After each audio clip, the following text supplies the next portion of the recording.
تو اب دعا سے شروع کر لیتے ہیں انشاءاللہ، اور یہ کہ آج انشاءاللہ جو کوشش ہے وہ یہ ہے کہ سورہ فاتحہ کا جتنا بھی وہ ہو جائے، خیر اس کی تفسیر ختم کرنا تو ناممکن چیز ہے۔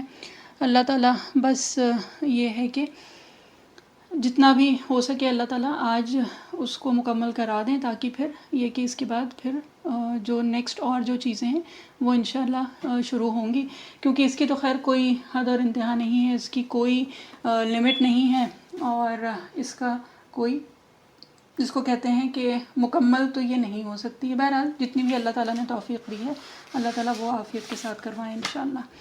تو دعا سے شروع کر لیتے ہیں۔ اعوذ باللہ من الشیطان الرجیم، بسم اللہ الرحمن الرحیم۔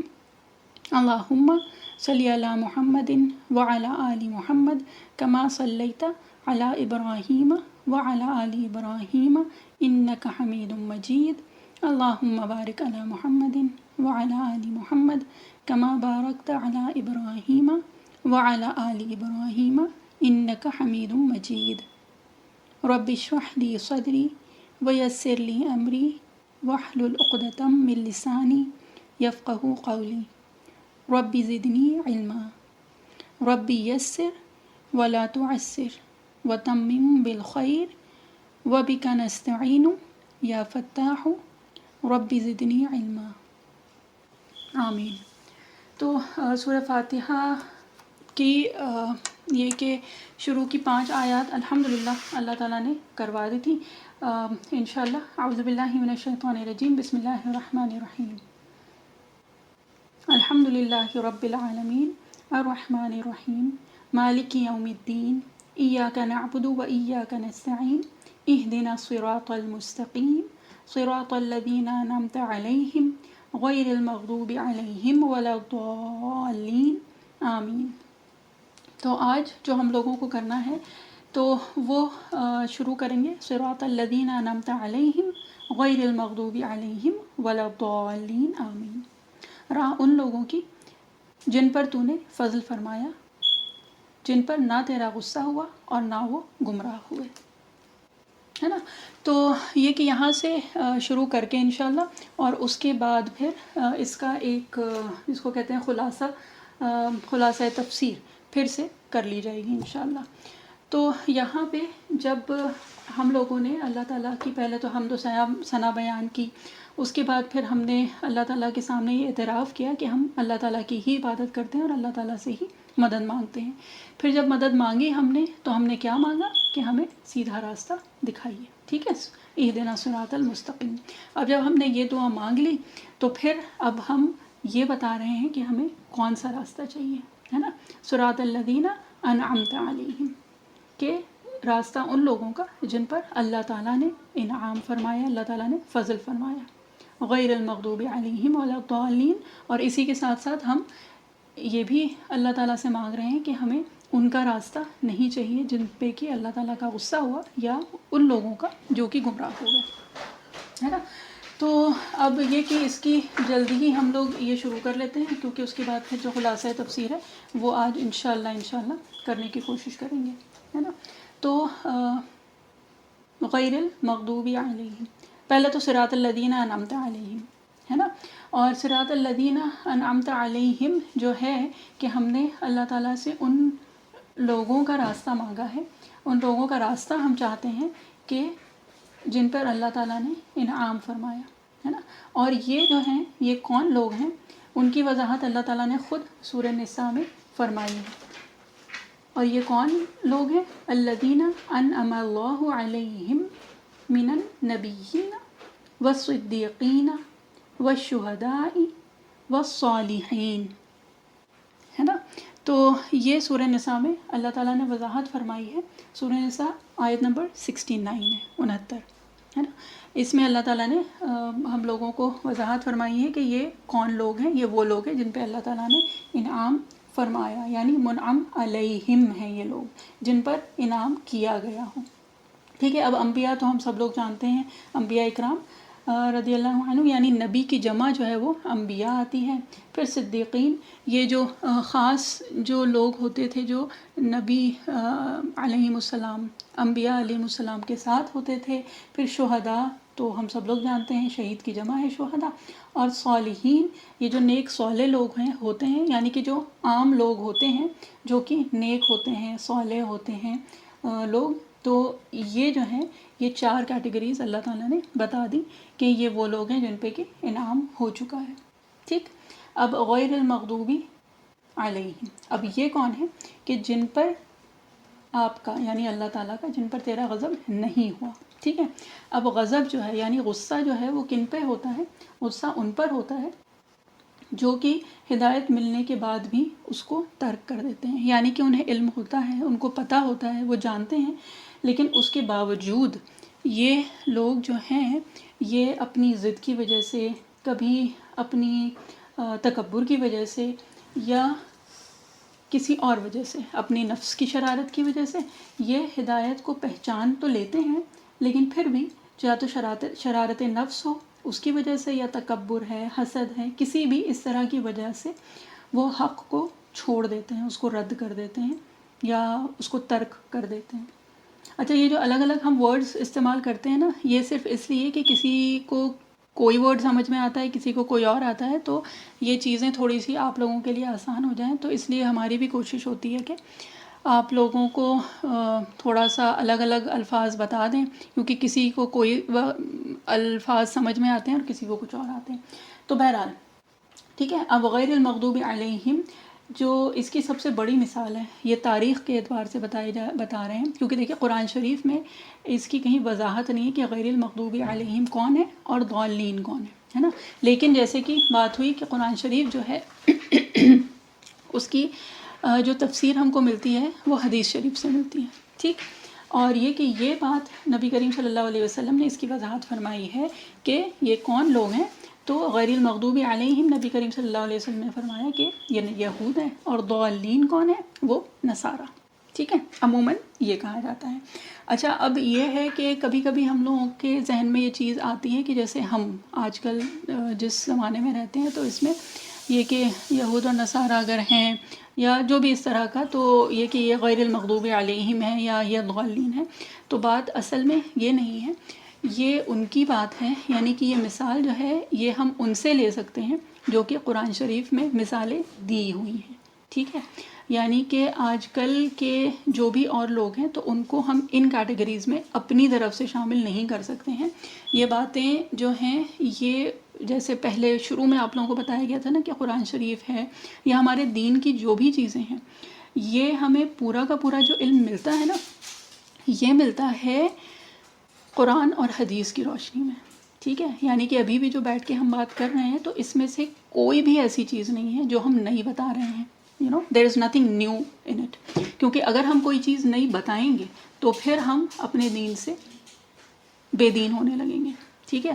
تو بات جو ہم بتاتے ہیں یا جو تفاسیر میں ہے یا کوئی بھی علماء اکرام بتاتے ہیں، جو بھی اس طرح کی چیزیں ہیں نا، تو یہ وہ چیزیں ہیں جو کہ آلریڈی بتائی جا چکی ہیں. یعنی تقریباً 1450 سال پہلے، یعنی نبی کریم صلی اللہ علیہ وسلم نے جس چیز کی وضاحت کر دی، جو چیز بتا دی، جو صحابہ اکرام رضی اللہ عنہم کے ذریعے ہم تک پہنچ گئیں، ان چیزوں میں سے آج تک کسی بھی چیز میں کوئی نئی چیز ایجاد نہیں ہوئی ہے. کیونکہ اگر ایجاد ہم نے اپنی طرف سے کیا تو وہ پھر مردود کہلاتی ہے، یعنی کہ وہ بدعت میں آ جاتی ہے. تو بہرحال جو بھی ہمیں تفسیر ملتی بھی ہے نا، تو اس کا اگر ہم اس کو ٹریس بیک کریں تو وہ جاتا ہے صحابہ اکرام اور نبی کریم صلی اللہ علیہ وسلم تک.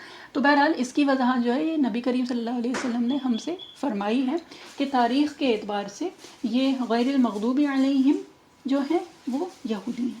ٹھیک ہے. اور اللہ تعالیٰ نے ان کو ہدایت دی تھی. ٹھیک ہے. ان کو توریت دی تھی، اور ان کے درمیان اللہ تعالیٰ نے بہت نبی علیہم السلام، انبیاء اکرام علیہم السلام اللہ تعالیٰ نے مبعوث فرمائے تھے. ٹھیک ہے. اور اگر ویسے دیکھیں جتنا بھی ہم لوگوں کو تھوڑا بہت پتہ ہے کہ ابتدا میں ان کے پاس 2 نبی آئے تھے، ہے نا، موسیٰ اور ہارون علیہم السلام. ٹھیک.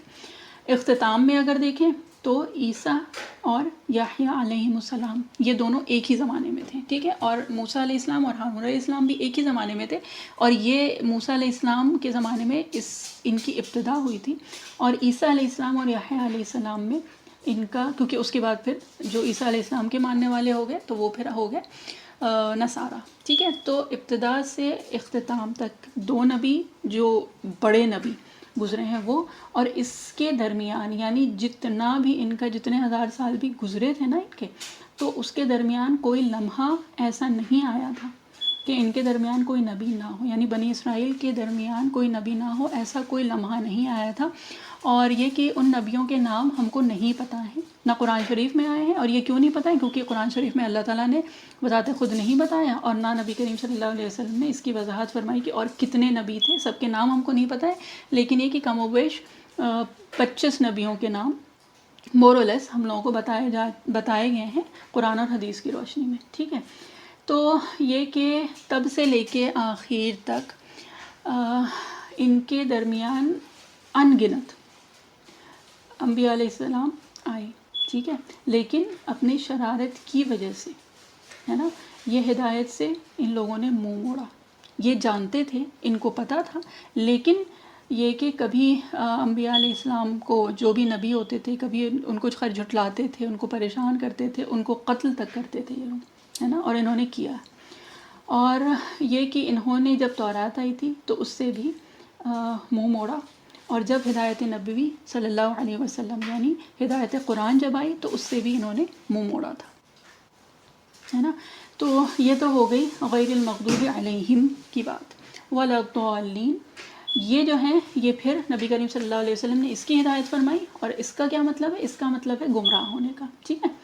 اور یہ جو ہیں گمراہ، جیسا پہلے بھی بات ہوئی تھی نا کہ گمراہ ضالین، ضالہ اس اونٹ کو بھی کہا جاتا ہے جو صحرا میں یعنی کہ ڈیزرٹ میں کہیں کھو جائے اور اس طرح سے گم ہو جائے کہ اس کو بھٹکتے بھٹکتے اس کو راستہ ملے ہی نہ، اور وہ وہیں پہ ہی ختم ہو جائے، یعنی کہ وہیں پہ وہ مر جائے، تو اس کو ضالہ کہا جاتا ہے۔ اور ضالین جو ہے تو یہ گمراہ کے بھی آتے ہیں ایک معنی اس کے، اور ایک جو معنی آتے ہیں جو بہت قریبی معنی ہے اس کا، اور وہ ہے کہ تلاش حق میں جو بھٹکتے ہیں لوگ نا، ان کو بھی ضالین کہا جاتا ہے، ٹھیک ہے۔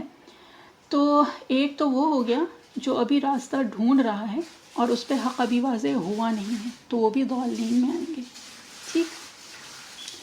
اور یہ جو ہیں یہ ان کا مصداق، یعنی کہ یہ کون لوگ ہیں، یہ نبی کریم صلی اللہ علیہ وسلم نے وضاحت فرمائی تھی کہ یہ نصارہ اس کا مصداق ہے، یعنی کہ when we are talking about ضالین تو وہ کس کی بات ہو رہی ہے؟ وہ عموماً نصارہ کی بات ہوتی ہے، ٹھیک ہے۔ اچھا، اب یہ ہے کہ ضالین جو ہیں وہ لوگ بھی ہوتے ہیں جو کسی مغالطے کی وجہ سے حق سے دور ہو جائیں، مغالطے کی وجہ سے یعنی کسی کنفیوژن کی وجہ سے وہ جو راہ حق ہے، جو سچا راستہ ہے، یہ جو سچائی ہے، اس سے وہ منحرف ہو جائیں۔ منحرف مطلب کہ انحراف is basically getting deviated, basically یہ کہ وہاں سے وہ کنفیوز ہو کے کسی اور طرف جانے لگیں، تو ان کو بھی ضالین کہا جائے گا، ٹھیک ہے۔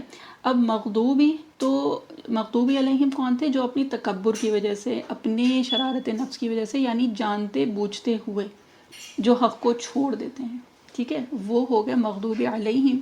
اور ضالین پھر وہ ہو گئے جو کسی مغالطے کی وجہ سے، کسی غلطی کی وجہ سے یا جذبات میں آ کر جو سچائی سے تھوڑا سا ہٹ جاتے ہیں اور غلطی سے ہٹ جاتے ہیں، ٹھیک ہے۔ اور اگر نصارہ کو لیا جائے تو انہوں نے عیسیٰ علیہ السلام کو مانا تو، لیکن انہوں نے غلو کیا تھا، جو بات ہو رہی تھی نا اس کی، یہ کہ کسی بھی چیز میں غلو کرنا، بیسیکلی کہ جب کسی طرف زیادہ افراط یا تفریط جس کو کہا جاتا ہے، جو پچھلی بار بھی بات ہوئی تھی کہ افراط ہو یا تفریط ہو، یعنی کہ یا تو جو نارمل مقام ہے اس سے زیادہ کر دیا جائے یا نارمل سے گرا دیا جائے، تو وہ اگر ہوتا ہے تو اس کو افراط یا تفریط کہتے ہیں۔ تو انہوں نے یعنی نصارہ نے جو ہے وہ غلو کر لیا تھا، یعنی کہ جو عیسیٰ علیہ السلام کا مقام تھا اس سے اوپر انہوں نے عیسیٰ علیہ السلام کو مقام دے دیا تھا۔ اور اس کے بعد پھر ہم جب پڑھتے ہیں تو کیا پڑھتے ہیں؟ آمین، ٹھیک ہے۔ اور یہ جو ہے یہ مسنون ہے، یعنی کہ یہ سنت سے ثابت ہے کہ جب سورہ فاتحہ پڑھی جاتی ہے تو اس کے بعد آمین کہا جاتا ہے۔ اور جب نبی کریم صلی اللہ علیہ وسلم نے بھی سورہ فاتحہ جب پڑھی تھی تو اس کے بعد جبرائیل علیہ السلام جو ہے انہوں نے اس پہ آمین کہا تھا۔ اور یہ آمین اگر ہم دیکھیں تو یہود اور نصارہ میں بھی یہ آمین آتا ہے لفظ۔ اب یہ کہ وہ چاہے وہ آمین کہیں یا وہ کچھ جو بھی لفظ ہے، لیکن یہ کہ جو اصل لفظ ہے وہ سب تینوں یعنی کہ یہود، نصارہ اور مسلمان، ان تینوں کا وہ لفظ جو ہے وہ ایک ہی ہے، اس کا ڈائلیکٹ یعنی بولنے کا طریقہ ہے وہ جو ہے وہ تھوڑا سا الگ ہے نا۔ تو یہ بات ہو گئی ولا الضالین، غیر المغضوب علیہم اور ولا الضالین کی، ٹھیک ہے۔ اب یہ جو بات ہے یہ جو ہم لوگوں نے اللہ تعالیٰ سے مانگا تھا نا سیدھا راستہ، اور ان لوگوں کا راستہ جن پہ کہ اللہ تعالیٰ نے انعام فرمایا، ٹھیک ہے۔ اور اس کے ساتھ ساتھ پھر اللہ تعالیٰ نے ہمیں یہ بھی سکھایا کہ ان لوگوں سے بھی پناہ مانگو، یعنی کہ ان کو اپنا رول ماڈلز بنانے سے بھی پناہ مانگو جو کہ بھٹک چکے ہیں یا پھر جن کے اوپر کیا غضب ہوا ہے۔ اچھا، اس کی مثال جو ہے نا کہ یہود یا نصارہ ان کے لیے اس طرح سے الگ الگ الفاظ کیوں استعمال کیے گئے ہیں، تو اس کے لیے ایک چھوٹی سی مثال ہے کہ جیسے دو بچے ہیں، ٹھیک ہے۔ اب ان میں ایک کوئی بڑا ہے ایک کوئی چھوٹا ہے، تو ان کو جب ہم کسی چیز کے لیے منع کرتے ہیں، ہے نا، کہ بھئی یہاں پہ یہ چیز رکھی ہے تو اس کا خیال رکھنا، یا جیسے یہاں پہ یہ چاکلیٹ رکھی ہے اور جو بڑا ہے اس کو ذمہ دار بنایا گیا کہ بھئی دیکھو میں جو بھی ہے اس کام سے جا رہی ہوں یا جا رہا ہوں، اور یہ کہ اس کا دھیان رکھنا کہ یہ آپ لوگوں کو نہیں کھانی ہے، ٹھیک ہے۔ اب جب کام کر کے واپس آئے تو کیا دیکھا کہ وہی چاکلیٹ جو جس کو منع کیا گیا تھا وہ دونوں بیٹھ کے کھا رہے ہیں، ٹھیک ہے۔ ایک تھوڑا بڑا بچہ ہے جیسے کہ مطلب 6 سال کا، اور جو دوسرا ہے وہ ایسے ہی 2.5-3 سال کا ہے۔ تو اب جب آئیں گے واپس تو دونوں بیٹھ کے کھا رہے ہیں، ہے نا، لیکن اس میں غصہ جو ہے وہ کس کے اوپر زیادہ کیا جائے گا؟ اس کو کیا جائے گا جو سپوزڈلی بڑا تھا، جس کو ذمہ دار بنایا گیا تھا، جس کو پتہ تھا کہ یہ کام نہیں کرنا ہے لیکن تب بھی اس نے کیا، ہے نا۔ جبکہ غلطی دونوں نے اتنی ہی کی ہے، لیکن جو غصہ کیا جائے گا وہ اس پہ زیادہ کیا جائے گا جس نے پتہ ہونے کے باوجود یہ کام کیا، ٹھیک ہے۔ کیونکہ چھوٹا جو ہے تو وہ اس کا تو صرف یہی ہوگا نا کہ بھائی مجھے تو پتہ ہی نہیں تھا، مجھے تو ہی از ٹو لٹل ٹو انڈرسٹینڈ، تو یہ کہ اس کو تو سمجھ میں ہی نہیں آیا، اس نے تو جو بڑے کو دیکھا کرتے ہوئے وہ چھوٹے نے بھی وہی کر لیا۔ تو غلطی دونوں کی سیم ہے، لیکن ایک کے اوپر غصہ زیادہ کیا جائے گا اور دوسرے پہ کم ہوگا، ہے نا۔ تو یہ ہے جو مثال، یہ ایک بہت ظاہر سی بات ہے، بہت ادنا سی، بہت چھوٹی سی مثال ہے، بہت حقیر سی مثال ہے، صرف یہ بات سمجھانے کے لیے کہ غیر المغضوب علیہم کیوں کہا گیا ہے اور ضالین کیوں کہا گیا ہے، یہ دونوں الگ الگ الفاظ کیوں استعمال کیے گئے ہیں، ہے نا۔ اب اس کے بعد پھر بات آتی ہے کہ یہ تو ہو گئی بات سورہ فاتحہ کی، ٹھیک ہے۔ یعنی کہ اس میں دیکھیں تفصیل اور تفسیر تو بہت ہے، اور اگر ویسے دیکھا جائے تو پھر واقعی جو کہا جاتا ہے اور جو علماء اکرام نے ویسے بھی فرمایا ہے کہ جو پوری قرآن ہے نا وہ سورہ فاتحہ کی تفسیر ہے۔ تو سورہ فاتحہ کی تفسیر ختم ہو گئی یہ تو ہم کہہ ہی نہیں سکتے اور نہ ہم یہ سوچ سکتے ہیں۔ بہرحال اپنی طرف سے جو ایک کوشش ہے وہ یہ کہ اس کو سمجھنے کے لیے، اور یہ کہ ایک ہم کو اس سے ایک کنیکشن ہو جائے، یعنی ایک مناسبت ہو جائے، ہم اس سے فیملیئر محسوس کرنے لگیں، تو وہ ایک کوشش ہے ان سیشنز کے ذریعے انشاءاللہ، ٹھیک ہے۔ اب یہ کہ اس کا ایک خلاصہ انشاءاللہ جو جلدی سے اس کو سمیٹنے کی کوشش کی جائے گی، ٹھیک ہے۔ بسم اللہ الرحمن الرحیم۔ تو یہ تو شروع میں بات ہو گئی الحمدللہ رب العالمین، ٹھیک ہے۔ تو یہ شروعات جو ہے یہ اللہ تعالیٰ نے ہمیں خود سکھا دیا ہے کہ ہمیں یہ شروعات کرنی کس طرح سے ہے، یعنی کہ جب کوئی بھی دعا ہم مانگیں، یہ سورہ ہے، یہ قرآن شریف کی شروعات ہے، تو اس میں ہی اللہ تعالیٰ نے ہمیں الحمد سے شروع کروائی ہے۔ اور جیسے پہلے بتایا گیا تھا کہ یہ جو ہے یہ ایک ناؤن ہے، دس از ناٹ اے ورب، اور ناؤن جو ہوتا ہے وہ کیا ہوتا ہے، اس میں وقت کی تحدید نہیں ہوتی ہے، ناؤنز آر ٹائم لیس۔ تو اللہ تعالیٰ نے جو شروع کیا ہے، یعنی ہمیں جو سکھایا ہے وہ اللہ تعالیٰ نے کیا سکھایا، الحمد، یعنی شکر بھی ہے اور تعریف بھی ہے، یعنی مدح اور شکر دونوں ہم کر رہے ہیں ایک ساتھ اپنے رب کی، ٹھیک ہے، اللہ تعالیٰ کی۔ اور اگر اسی کو ہی دیکھیں، صرف ایک شروعات کا یہ جو ایک لفظ ہے نا الحمد، اگر صرف اس کو دیکھ لیں تو اس سے پتہ چل جائے گا ہاؤ پازیٹیو اسلام از، مطلب اللہ تعالیٰ ہمیں جو مثبت خیالات ہیں نا، مطلب دا پازیٹیو ایٹیٹیوڈ، وہ ڈیولپ اللہ تعالیٰ نے ہمیں شروع سے کرایا ہے کہ اگر کچھ بھی حالات ہوں، کچھ بھی کرنا ہو، جس طرح بھی ہو، جب ہم نماز میں کھڑے ہوتے ہیں یا جب اب اگر ہم دعا بھی، جیسے سورہ فاتحہ کو کہا جاتا ہے نا کہ دعا کے اعتبار سے یہ بہترین دعا ہے، تو جب ہم دعا کریں تو چاہے جتنے بھی کرب میں ہو، جتنے بھی رنج میں ہو، تکلیف میں ہو، کچھ بھی ہیں، اگر شروع کرتے ہیں ہم تو وہ اللہ تعالیٰ کی حمد و ثنا سے ہی شروع کرتے ہیں، یعنی الحمد سے ہی ہم اپنا ہر کام شروع کرتے ہیں۔ اور اسی طرح حدیث شریف، ایک حدیث شریف کا مفہوم ہے والحمد للہ تملأ المیزان، ایک حدیث شریف ہے، مطلب لمبی ہے اور اس کے الگ الگ پارٹس آپ لوگوں نے شور سنے ہوں گے، جس میں ہے نا الحیاء شعبۃ من الایمان، اور اسی کا ہی ایک جو پارٹ ہے اسی حدیث شریف کا وہ یہ ہے والحمد للہ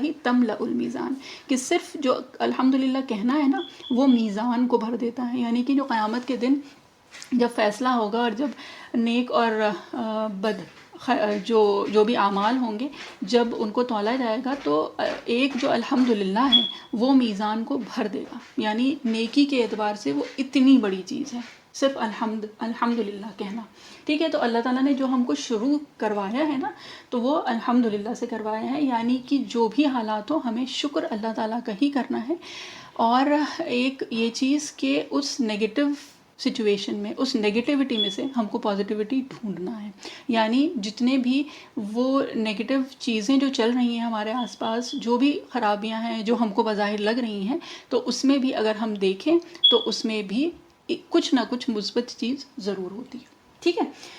تو سبحان اللہ، مطلب جب یہ شروع ہوگی نا دوبارہ سے ایک اس خلاصہ تفسیر کے اعتبار سے، تو واقعی انشاءاللہ اللہ تعالیٰ ہم سب لوگوں کو وہ توفیق دے کہ اس کی جو خوبصورتی ہے، دا بیوٹی آف دس سورہ and the beauty of the Quran, تو یہ خود احساس ہوگا کہ اس کو جس زاویے سے دیکھیں، یعنی جس اینگل سے، جس پوائنٹ آف ویو سے دیکھیں تو things appear to be so different, یعنی کہ ہر طرف سے آپ کو الگ ایک خوبصورتی نظر آئے گی اس میں انشاءاللہ، ٹھیک ہے۔ تو الحمدللہ ہی، اور پھر رب العالمین، رب جو ہے جس کی بات بہت تفصیل سے پہلے بھی ہو چکی ہے، اور واقعی اللہ سبحانہ وتعالیٰ وہ آقا ہیں، یعنی وہ خالق ہیں، وہ مالک ہیں، وہ مربی ہیں، وہ مرشد ہیں، وہ قیم ہیں، وہ منعم ہیں، وہ سید ہیں، جنہوں نے جو بے انتہا رحمان اور رحیم ہے نا، یعنی کہ رحم بھی کرنے والے ہیں اور رحمتیں ہم لوگوں کے اوپر مستقل برساتے رہتے ہیں، ٹھیک۔ اب جب یہ بات آئی نا، اور جو رب کی بات آئی تھی وہ کیا ہے کہ رب جب ہم مانتے ہیں کہ ہم اللہ تعالیٰ کو ہر چیز تو مان لیتے ہیں، خالق بھی مانتے ہیں، رازق بھی مانتے ہیں، ہر چیز مان لیتے ہیں، لیکن رب ماننے میں تھوڑا سا مسئلہ اس لیے آ جاتا ہے کہ جب ہم نے ان کو رب مان لیا تو پھر ہم کیا ہو گئے، ہم عبد ہو گئے، یعنی کہ ہم غلام ہو گئے، وی بیکم دا سلیوز۔ اور ایک جو ہمارے اندر جو ایک چیز ہے نا کہ وی ڈونٹ لائک اتھارٹی، مطلب کوئی ہمیں کوئی چیز کرنے کو بولے تو بہت اچھا نہیں لگتا ہے، تو ہماری جو نفس ہے نا وہ اس چیز کو بہت زیادہ پازیٹیولی لے نہیں پاتی ہے جب ہم اللہ تعالیٰ کو رب مانیں اور اپنے آپ کو عبد مان لیں۔ تو رب کہنے میں تو کوئی ہمیں پریشانی نہیں ہوتی، لیکن اپنے آپ کو غلام شاید لفظاً کہہ بھی لیتے ہیں، لیکن اس کو ماننا، یعنی اس کی اصلی جو حقیقت ہے وہ ماننا ہمارے لیے تھوڑا سا مشکل ہو جاتا ہے نا۔ اب ایک چیز جو یہاں پہ تھوڑی سی بتانے والی ہے وہ یہ ہے کہ عبد ہے نا، عبد کا مطلب ہوتا ہے غلام، غلامی، اور اسی سے عبادت آئی ہے، لیکن عبادت جو ہے وہ کیا ہے، جو ہم سب لوگ جانتے ہیں کہ عبادت جو ہے وہ جب ہم اللہ تعالیٰ کی عبادت کرتے ہیں یعنی ورشپ کرتے ہیں جس وقت، ٹھیک ہے۔ اب مسئلہ جو ہے وہ ہم لوگوں کے ساتھ عموماً آج کے زمانے میں ہم لوگوں کے ساتھ جو ہو گیا ہے وہ یہ ہو گیا ہے کہ ہمارا جو اللہ تعالیٰ سے ایک کنیکشن رہ گیا ہے نا، جو ایک تعلق رہ گیا ہے وہ صرف عبادت کا رہ گیا ہے، یعنی کہ ہم اللہ تعالیٰ کو یاد اس وقت کرتے ہیں جب ہم عبادت کرتے ہیں، ٹھیک ہے، لیکن ہم جب عبدیت میں ہیں، یعنی کہ اس کے علاوہ جب عبادت سے باہر ہوتے ہیں تو ہم یہ بھول جاتے ہیں کہ ہم ابھی بھی عبد ہیں، ٹھیک ہے. اور اگر یہ کسی کو مشکل لگ رہا ہے تو آپ لوگ بعد میں انشاءاللہ ہم سے کلیریفائی کر لیجیے گا, تو تھرسڈے کو اس کا کلیریفیکیشن ہم اور مزید کر دیں گے. لیکن آج انشاءاللہ ارادہ بس یہ ہے کہ اس کو جلدی جلدی کر کے, اور جلدی جلدی کیا, خیر 2-3 کلاسز تو چل ہی چکی ہے سورہ فاتحہ, تو انشاءاللہ اس کو آج سمیٹنے کی کوشش کی جائے گی. تو بیسکلی بات یہ ہے نا کہ ہم لوگوں کا جو تعلق رہ گیا ہے اللہ تعالیٰ سے آج کل کے زمانے میں, وہ صرف عبادت تک ہی محدود ہو گیا ہے. یعنی we have restrained it, constructed it to only worship. اس کے علاوہ جب عبادت سے باہر ہوتے ہیں نا تو ہم یہ بھول جاتے ہیں کہ ہم عبد ابھی بھی ہیں. یعنی کہ وہ ابدیت جو ہے وہ ہماری موجود ہے جب ہم کھانا بنا رہے ہیں, جب ہم سو رہے ہیں, جب ہم کھا رہے ہیں, جب ہم باہر گھومنے جاتے ہیں نا, تو ہماری عبادت تو نہیں ہوتی ہے لیکن ابدیت اس وقت بھی موجود ہے. یعنی تب بھی ہم اللہ تعالیٰ کے بندے ہیں, اللہ تعالیٰ کے غلام اس وقت بھی ہم ہیں. اور غلام کی جو ایک خصوصیت ہوتی ہے نا, یعنی بائی ڈیفینیشن جو ایک سب سے اہم چیز ہے جو غلام ہونے کی, وہ یہ ہے کہ اپنے آقا کی مرضی کے خلاف تو چھوڑ دیں, بنا آقا کی اجازت کے کوئی کام نہیں کر سکتا ہے ایک غلام, ہے نا. تو جب ہم کھا رہے ہیں, جب ہم گھوم رہے ہیں, جب ہم کسی سے بات کر رہے ہیں, اللہ نہ کرے جب ہم کسی کی غیبت کر رہے ہیں نا, تو وہ سارا وقت اس وقت بھی ہم عبد ہوتے ہیں. اور اس وقت ہم کیا کر رہے ہیں وہ ہم سب لوگ اپنا اپنا محاسبہ خود کر لیں. تو یہ جو عبادات ہیں نا جو اللہ تعالیٰ نے ہمارے اوپر کی ہیں, تو یہ عبادات اللہ تعالیٰ نے ہمارے اوپر ڈالی ہیں ہم کو یہ یاد دلانے کے لیے کہ ہمارے اندر وہ عبدیت ابھی بھی موجود ہے. دن میں 5 وقت جب عبادت کا حکم دیا ہے نا, تو اس لیے نہیں دیا گیا ہے کہ جب ہم جانماز پہ آئیں تو ہم اس وقت یہ احساس کریں, اس وقت ہم کو یہ محسوس ہو کہ ہاں اس وقت ہم اللہ تعالیٰ کے سامنے کھڑے ہیں. یہ 5 وقت اللہ تعالیٰ ہمیں اس وقت اس لیے بلاتے ہیں اپنے روبرو ہونے کے لیے کہ ان 5 وقتوں کے علاوہ جو 24 گھنٹے جو ہمارے ہوتے ہیں نا, جو ہفتے کے 7 دن, جو مہینے کے ہمارے 30 دن, اور جو سال کے ہمارے جو 12 مہینے ہوتے ہیں نا, یہ اس چیز کا احساس دلانے کے لیے ہیں کہ جو ان 5 اوقات کے علاوہ جو ہمارا 24 گھنٹے کا دن ہے نا, اس میں بھی اللہ تعالیٰ کے روبرو ہم ہیں. اللہ تعالیٰ ہمیں دیکھ رہے ہیں, اللہ تعالیٰ ہمارا ایک ایک جو بھی, چاہے وہ نیک عمل ہے چاہے وہ غلط عمل ہے, اللہ تعالیٰ وہ سب دیکھ رہے ہیں. اور اس وقت ہم عبد ہیں, اس وقت بھی ہم غلام ہیں, اور ہمیں جو حق ہے وہ یہ ہے کہ ہم اس خالق, اپنے اس رب کی نافرمانی کسی بھی حالت میں نہیں کر سکتے ہیں. ٹھیک ہے. اب یہ بات تو ہو گئی ہے کہ اللہ تعالیٰ سے ہمارا تعلق ہے کیا اور کس طرح کا اب ہمارے اندر تعلق بچ گیا ہے. اور بہرحال اللہ تعالیٰ ہم لوگوں کی جو حالات ہیں اس وقت, تو واقعی یہ ہے کہ جو عبادت تک بھی محدود ہو گئے ہیں وہ بھی بہت بہتر حال میں ہے, اس لیے کہ کچھ لوگوں کو تو واقعی وہ بھی توفیق نہیں ہے. لیکن بہرحال ہم سب یہاں پہ جو بیٹھے ہیں نا مل کے, تو وہ اس لیے نہیں کہ جو ہیں اس پہ ہم ایک مطمئن ہو جائیں, لیکن یہ کہ ہم سب لوگوں کے اندر اللہ تعالیٰ نے ایک جو صفت ڈالی ہے نا, وہ ڈالی ہے ٹو گیٹ بیٹر, یعنی کہ اپنے آپ کو بہتر سے بہتر بنانا. یعنی کہ اللہ تعالیٰ ہم لوگوں کو آنے والے دنوں میں گزرے ہوئے دنوں سے بہتر بنانے, ہے نا. اور ہم سب لوگوں کی کوشش یہی ہے. تو یہ کہ جب ہم عبادت کی بات ہو رہی تھی نا, جب ہم عبادت میں نہیں ہوتے, یعنی کہ جب نماز پڑھتے ہیں اور جب ختم ہوتی ہے نا, تو جب ہم اٹھتے ہیں جا نماز سے, تو ہم ایک اپنی کیفیت بتا رہے ہیں دل کی کہ لگتا ہے اللہ ہو گیا, ہے نا. اور وہ دوپٹہ کھلتا ہے اور وہ ہے, اور پھر اپنے نارمل اس میں ہم لوگ پھر سے مصروف ہو جاتے ہیں, ہے نا. تو یہ فرائض بھی بہرحال الحمدللہ ثم الحمدللہ جو مصروفیات ہیں ہم سب لوگوں کی, وہ بھی اللہ تعالیٰ کی ہی دی ہوئی ہیں. لیکن جب ہم یہ عبادت سے نکلتے ہیں نا, تو یہ عبادت اب سے اس چیز کا دھیان رکھیے گا کہ عبادت اللہ تعالیٰ نے ہمیں اپنے سامنے اس لیے بلایا تھا تاکہ ہمیں وہ پھر سے یہ احساس دلا سکیں کہ ابھی بھی ہم عبد ہیں. ٹھیک ہے, وہ ابدیت ہماری ابھی بھی ہونی چاہیے, اور یہ 24 گھنٹہ ہماری ابدیت اس کی ضرورت ہے, کیونکہ ایک غلام کے لیے نا آزادی ہے ہی نہیں. اور جب تک ہم اس دنیا میں ہیں اور اس کے بعد بھی جو ہماری غلامی ہے نا وہ رہے گی. اب بات جو ہے وہ یہ ہے کہ وہ غلامی سن کے بہت اچھا نہیں لگتا ہے، کیونکہ بہرحال اگر تاریخ میں دیکھیں، یعنی ورلڈ ہسٹری میں دیکھیں، جو دنیا کی تاریخ گزر چکی ہے، تو اس میں غلامی الگ الگ طرح کی ہم سب لوگوں کے ہی اوپر مسلط ہو چکی ہے. تو بہرحال یہ جو غلامی ہے نا، یہ ایک غلامی، یہ ایک اللہ تعالیٰ کی غلامی جو ہے نا، ہمیں یہ بہت ساری اور غلامیوں سے بچا لیتی ہے. فار انسٹنس ایک بہت بیسک سی ایگزامپل ہے، چھوٹی سی ہے، کہ جہاں پہ آپ لوگ ہیں موسٹلی، وہاں پہ اسکول میں یونیفارمز ہوتے ہیں، رائٹ؟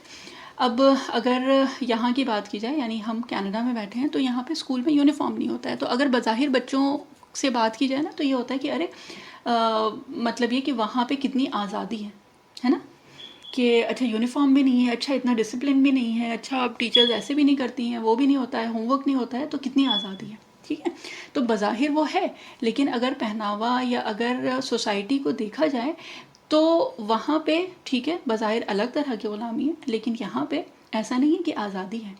یہاں پہ جو غلامی ہے نا، وہ دوسری طرح کی ہے. کیونکہ یہاں پہ اگر آپ دیکھ لیں، اور یہ کہیں کی برائی کے مقصد سے نہیں بات کی جا رہی ہے، یہ صرف یہ بات واضح کرنے کے لیے، یعنی بات سمجھانے کے لیے بات کی جا رہی ہے کہ غلامی اگر اس طرح سے نہیں ہوتی، یعنی بظاہر نہیں ہوتی، تو دوسری غلامی ہوتی ہے.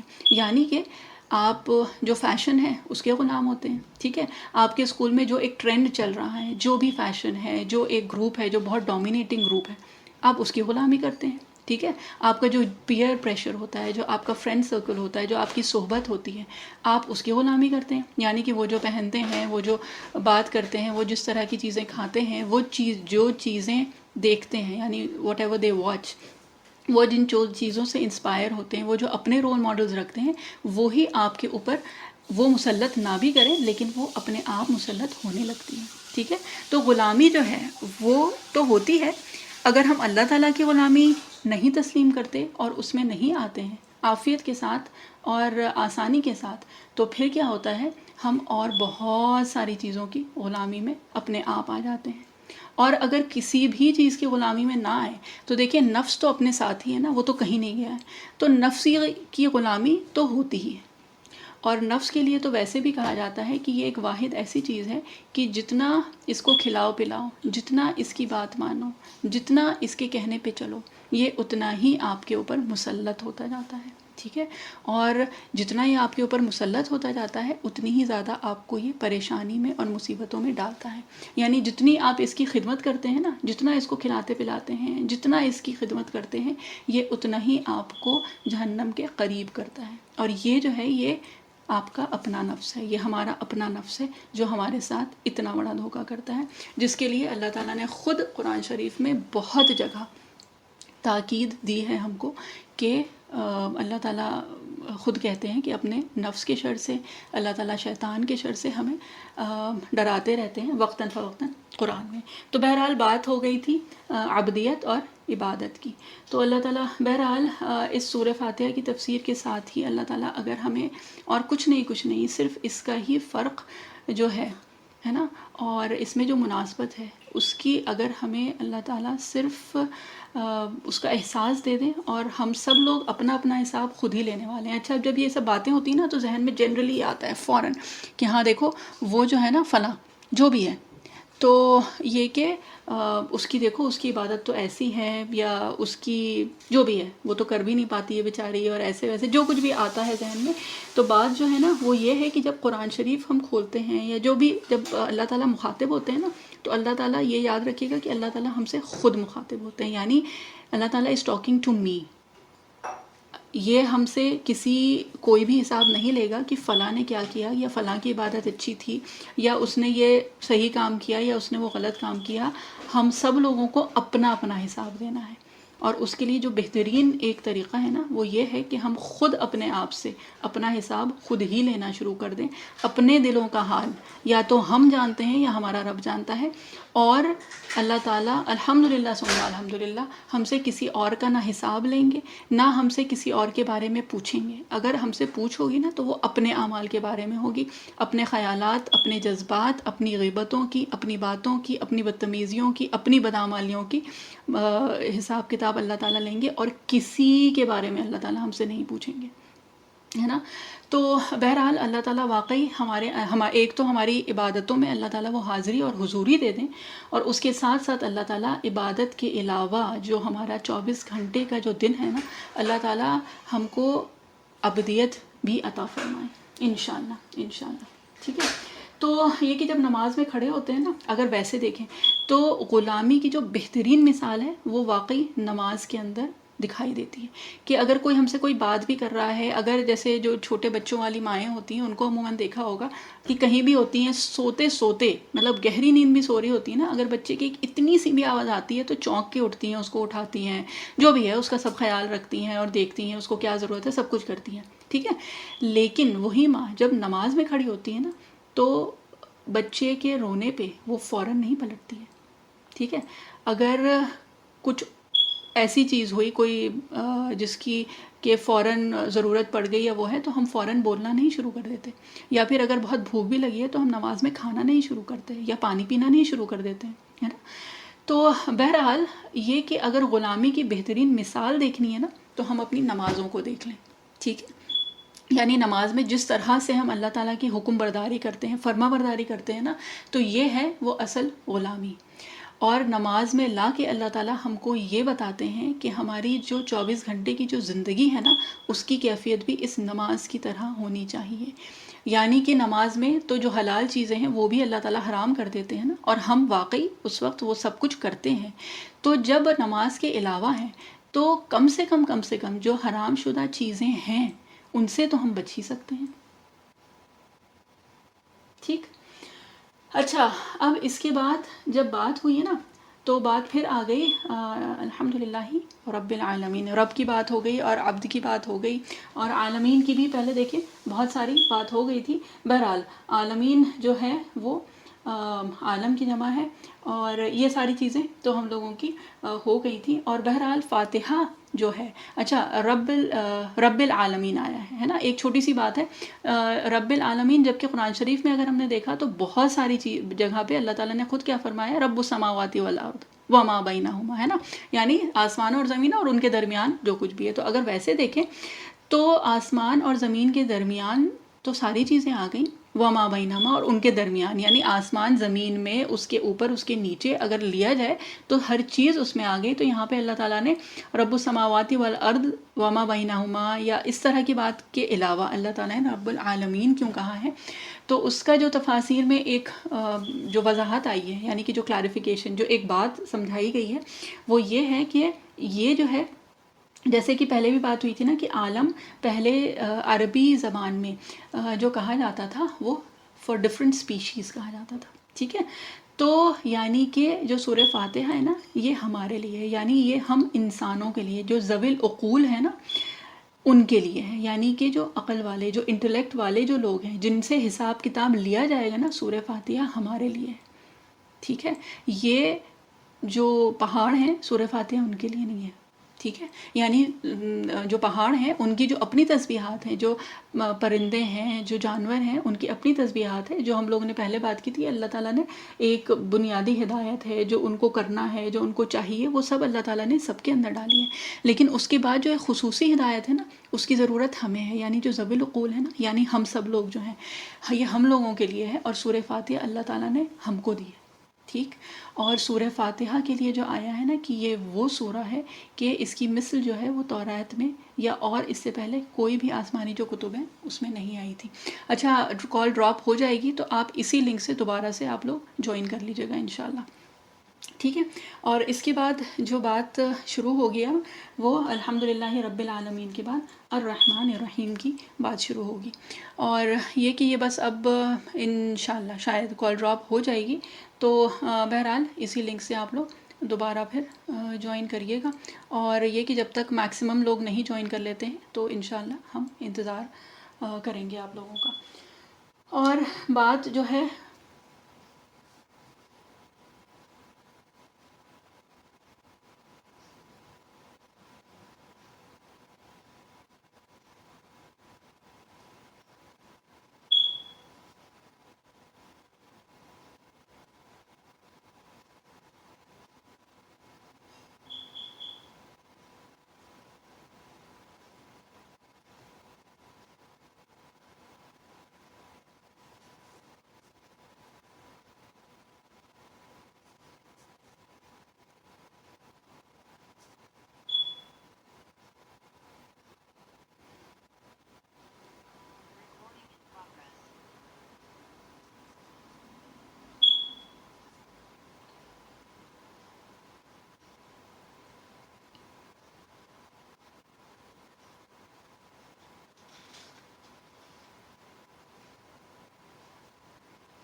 چلیں الحمدللہ ثم الحمدللہ کہ آدھے سے زیادہ لوگ تو جوائن کر چکے ہیں الحمدللہ. تو پھر یہ کہ بات ہوگی اب الرحمن الرحیم کی، اور اس کے لیے پھر دیکھیں جو پہلے بات ہوئی تھی کہ اس کا مادہ جو ہے یعنی جو روٹ ہے جو اس کا اصل ہے وہ رحم ہے، اور جب اس میں اور یہ دونوں مبالغے کے صیغے ہیں، ٹھیک ہے. اور آن والا جب لفظ آتے ہیں یعنی ارتشان ہے یا غضبان ہے، یہ سب قرآن شریف میں آیا ہے نا، تو یہ جب ہوتا ہے تو اس کا مطلب ہوتا ہے کہ جو بہت حد سے زیادہ ہو، یعنی کہ جب ایکسٹریم جس کو کہا جاتا ہے نا، بہت زیادہ بے حد، تو یہ اس کے لیے آتا ہے. اور پھر رحیم جو آتا ہے تو وہ ہے جو کہ ایک کنسسٹنسی جس میں ایک دوام ہو، ہے نا، یعنی کانسٹنٹ فلو جس میں ہو، تو وہ ہے یعنی کہ اللہ تعالیٰ بے حد مہربان ہے اور کانسٹنٹلی یعنی کہ مستقل ایک رحم کرنے والے ہیں. اچھا، اب ہم لوگوں کے پاس صرف تقریباً 15 منٹ بچے ہیں، تو اس کو تھوڑا سا اور سپیڈ سے کرتے ہیں، ہے نا.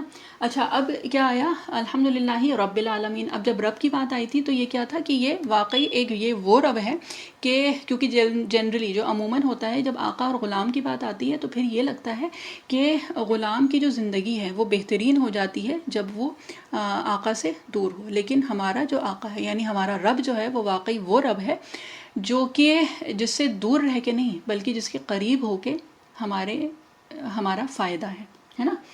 تو جب یہ بات ہوئی کہ رب بھی اگر دیکھا جائے تو رب جو ہے اس سے پتہ چلتا ہے کہ اللہ تعالیٰ ہم سے بے انتہا محبت کرنے والے ہیں. پھر جب رحمان اور رحیم آیا تو اس کا مطلب بھی ہے کہ بہت زیادہ اللہ تعالیٰ مہربان ہے ہمارے اوپر. اور جب اتنا زیادہ جب رحمت اور ان سب کی باتیں جب ہو گئی ہیں نا، تو پھر ایک جو ہوتا ہے بات کہ جب ہم کو پتہ ہے کسی کے بارے میں کہ وہ بہت زیادہ ہمیں محبت کرتا ہے، بہت رحم دل ہے، very kind, very loving and very caring, تو اس کے ساتھ ایک جو مزاج ہے ہمارا، تو اس کے حساب سے کیا ہو جاتا ہے کہ ہم پھر اس کا فائدہ اٹھانے لگتے ہیں، ہے نا، یعنی کہ we start taking that person for granted.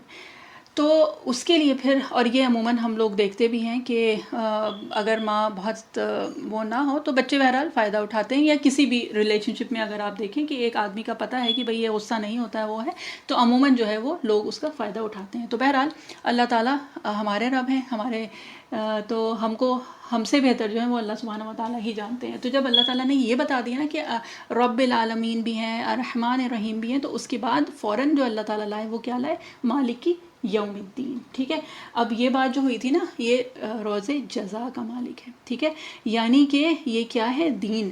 یہ جو ہے دانا یدینو سے ہے یہ ورڈ دین، اور اس کا مطلب ہے بدلہ. ٹھیک، اب بدلہ جو ہے نا، اور یہ ہم کو یہ بتانے کے لیے ہے کہ اللہ تعالیٰ رحمان اور رحیم ہے، اللہ تعالیٰ رب ہیں، اللہ تعالیٰ بہت ہم سے محبت کرتے ہیں، لیکن اللہ تعالیٰ ہمیں جس کو کہتے ہیں کہ اس دن فیصلہ بھی کریں گے. ٹھیک ہے، اور یہ جو فیصلہ ہے نا، یہ اکثر بات ہوتی ہے کہ عذاب ہوگا اللہ تعالیٰ کا اور پنشمنٹ اور یہ ہے، لیکن ایک بات جو سمجھنے والی ہے بہت دھیان سے، وہ یہ ہے کہ یہ جب فیصلہ جو ہوگا نا، جو بظاہر ہمیں لگتا ہے کہ وہ سزا ہوگی، لیکن وہ سزا نہیں ہوگی، وہ حق ہوگا، یعنی کہ وہ انصاف ہوگا. اور اللہ تعالیٰ کا انصاف کیا ہوگا؟ وہ یہ ہوگا کہ جو ہمارے بد اعمال ہیں، جو ہماری برائیاں ہیں، اس کا بدلہ دیا جائے گا. یعنی کہ وہ جو انصاف ہوگا وہ، کیونکہ ہم لوگوں کے بد اعمال، اللہ نہ کرے بہرحال جو ہم لوگوں کے حالات ہیں، تو یہ کہ اللہ تعالیٰ حفاظت فرمائے، اور اللہ تعالیٰ اس دن کے حساب کتاب سے، اس دن کے عذاب سے، اس دن کی وحشت سے اور اس دن کی دہشت سے اللہ تعالیٰ ہم سب لوگوں کی حفاظت کرے. تو بہرحال جب یہ بدلہ جو ہوگا نا، یہ اصل میں حق ہوگا، لیکن یہ ہے کہ اس کو کبھی جو کہا جاتا ہے وہ یہ ہے کہ وہ سزا ہوگی، لیکن اس کے ساتھ ساتھ یہ بھی آتا ہے کہ وہ جزا بھی ہوگی. ٹھیک ہے، اور یہ اگر دیکھا جائے تو یہ آیات واقعی الگ الگ لوگوں کے لیے الگ الگ معنی رکھتی ہیں. یعنی کہ جو نیک عمل والے ہوں گے ان کے لیے یہ جو ہوگا نا مالک یوم الدین، یہ بہترین دن ہوگا، اور جو بد اعمال والے ہوں گے تو ان کے لیے یہ دن جو ہوگا یہ بدترین ہوگا. اللہ تعالیٰ ہم سب لوگوں کی حفاظت فرمائے. اس کے بعد پھر مالک یوم الدین، ایاک نعبد وَإِيَّاكَ نَسْتَعِينُ. اب یہاں سے جب آیا ہے نا، جیسے پہلے بتایا تھا کہ پہلی جو 3 آیتیں وہ اللہ تعالیٰ کے بارے میں، اب بیچ والی جو ہے وہ کیا ہے، ہمارے اور اللہ تعالیٰ کے درمیان یہ تقسیم کی گئی ہے. ٹھیک ہے. اور اس میں ایک جو بہت پیاری بات ہے وہ یہ ہے کہ اللہ تعالیٰ بذات خود ہمیں سکھا رہے ہیں کہ ہم اللہ تعالیٰ سے مانگیں. ٹھیک ہے. اللہ تعالیٰ سے ہم خود ڈائریکٹلی بات کریں. اللہ تعالیٰ سے بات کرنے کے لیے ہمیں کسی اور کی ضرورت نہیں ہے. ایاک نعبد و ایاک نستعین، فاتحہ، سورہ فاتحہ ہم کو خود سکھا رہی ہے کہ ہم اللہ تعالیٰ سے بات کیا کریں. We should converse with him, we should have a conversation with him. ہم لوگ اللہ تعالیٰ سے بات چیت کریں جب ہم اپنے مصلے پہ ہیں، جب ہم اس کے علاوہ ہیں، جب ہم اپنے کام کر رہے ہیں، جو بھی فرائض ہیں وہ ہم اپنی طرف سے کوشش کر رہے ہیں کرنے کی نا. تو یہ سب اوقات ہیں، یہ جو 24 گھنٹے کا ہمارا جو دن ہے نا، یہ وہ لمحات ہیں جب ہم اس دنیا میں رہتے ہیں اور اس دنیا میں رہ کے ہم اللہ تعالیٰ سے بات چیت کر سکتے ہیں. ٹھیک ہے.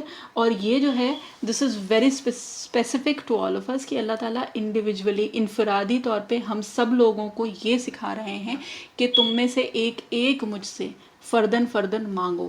جو کچھ تم کو مانگنا ہے وہ سب تم مانگو اور وہ سب میں تم کو دوں گا، جیسے کہ ہم لوگوں نے حدیث شریف میں پہلے پڑھا تھا. ٹھیک ہے. اور اس کے بعد پھر کیا ہے، اہدنا صراط ایاک نعبد و ایاک نستعین. ٹھیک ہے. کہ ہم اللہ تعالیٰ کی عبادت کرتے ہیں. اب بات ہو گئی تھی نا کہ ہم عبد ہیں، ہم غلام ہیں، اور اللہ تعالیٰ سے پھر ہم یہ عہد کرتے ہیں کہ کیا، ایاک نستعین، کہ ہم اللہ تعالیٰ کی سے ہی مدد مانگتے ہیں. ٹھیک ہے. کیونکہ اگر کسی بڑے آدمی سے ہم کوئی چیز کمٹ کرتے ہیں تو وہ بہت بڑی چیز ہے نا. تو واقعی جب ہم نے اللہ تعالیٰ سے یہ کمٹ کر لیا کہ ہم آپ کی عبادت کرتے ہیں اور آپ کی ہی عبادت ہم کریں گے، تو یہ اتنا بڑا معاہدہ ہے اللہ تعالیٰ سے کہ وہ ہم خود تو نہیں کر سکتے. ٹھیک ہے. تو اس کے لیے بھی ہمیں اللہ تعالیٰ کی ہی ضرورت ہے، کیونکہ اللہ تعالیٰ کے علاوہ ہم کسی اور سے نہ مدد مانگتے ہیں، نہ کبھی مانگی تھی اور نہ کبھی مانگیں گے. اور یہ ہمارا اللہ تعالیٰ سے ایک معاہدہ ہے. ٹھیک ہے. This is a contract between us and اللہ سبحانہ و تعالیٰ.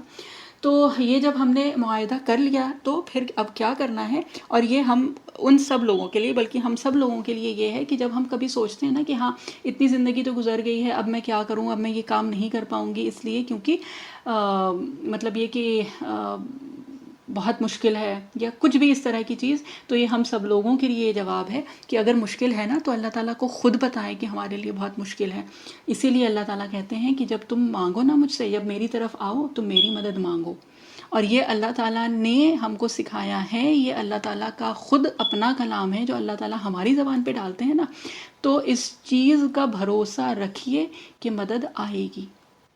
جب ہم اللہ تعالیٰ سے مدد مانگ رہے ہیں، اللہ تعالیٰ کے الفاظ میں مانگ رہے ہیں، اللہ تعالیٰ نے جو طریقہ بتایا ہے اس سے مانگ رہے ہیں، تو ہو ہی نہیں سکتا کہ مدد نہ آئے. مدد ضرور آئے گی اور مدد آتی ہے. مدد انفرادی طور پہ یعنی فردن فردن ہم سب لوگوں کے پاس انڈیویجولی بھی آتی ہے، اور مدد اجتماعی طور پہ بھی آتی ہے یعنی کلیکٹیولی بھی آتی ہے. بس جو ضرورت ہے وہ یہ ہے کہ ہم اس وثوق سے، اس ایمان سے، اس بھروسے کے ساتھ ہم اللہ سے مانگیں. اور انشاءاللہ ایک بار پھر یہی بات ہے کہ جب ہم 20 بار کم سے کم جب 20 بار کھڑے ہوتے ہیں نا فاتحہ کے لیے، اور جب ہم اللہ تعالیٰ کے سامنے یہ اعتراف کرتے ہیں کہ ہم مدد مانگتے ہیں، تو واقعی ہماری کیفیت وہ ہو کہ ہم اللہ تعالیٰ سے مدد مانگ رہے ہیں. اللہ تعالیٰ ہم سب لوگوں کو بنائیں مدد مانگنے والا. اچھا، اب ایاک نستعین کی جو بات ہوتی ہے آئی ہے نا، تو عون، ایاک نستعین میں جو لفظ ہے وہ عون ہے، جبکہ اس کا مطلب جو ہم لوگوں نے ترجمہ کیا ہے وہ ہے مدد سے. جبکہ قرآن شریف میں عربی زبان میں جو مدد کے لیے جو لفظ آتے ہیں نا، وہ ایک نون صاد را، نصر بھی آتا ہے اور مدد خود بھی ایک عربی کا ہی لفظ ہے. لیکن عون جو ہے وہ مدد ہے جو کہ اپنی کوشش کے ساتھ ملتی ہے. ٹھیک ہے. یعنی کہ ہم کسی سے مدد مانگا ہے کہ بھائی میرا یہ کام کر دو.